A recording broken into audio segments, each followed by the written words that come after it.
The Pope prophecy war, the wind, more on the wind in a minute, but did you notice that huge, how could you not, blackout in Europe, Portugal, southern France, Spain?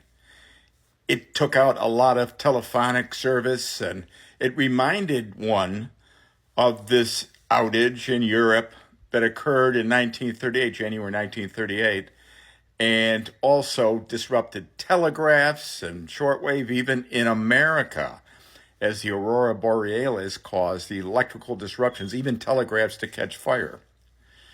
Well, anyway, you have that going on right now, and also you look, that aurora back in 1938 presaged, predicted, foreran World War II. You know what the Pope did just before he died, a week before he died on Palm Sunday? He went and visited the tomb of a predecessor, Pius X. Well, that was very interesting because Pius X died in 1914, just 3 weeks after the beginning of World War I. They said it was from the stress of that war, possibly. And now here we have again on the scene possible war, Ukraine, Russia, Pakistan, India, Middle East, and so forth. And amazingly enough, at the Pope's funeral a few days ago, after the Mass, there was President Trump from the U.S. and President Zelensky from Ukraine sitting down in the middle of St. Peter's Basilica and talking about a way to end that conflict that could create another world war.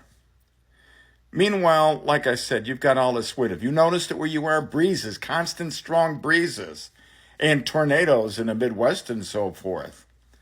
A lot seems to be going on, and I think of this message again a few days ago from Medjugorje, where the Virgin Mary in sanctioned apparitions has been appearing to seers there for many, many years and giving a monthly message, the most recent of which was, "Dear children," this is April 25th, "winds of peacelessness, selfishness, and sin are catching hold of many hearts and leading them into peacelessness and perdition," unquote. Winds of peacelessness. Also, we look at Psalm 104. He makes the wind his messenger, it says there. Or you can look at Jeremiah 23. A whirlwind of the Lord has gone forth in fury, it said. Revelation, you got the angels. They're told to hold back the four winds to prevent destruction until God's servants are sealed.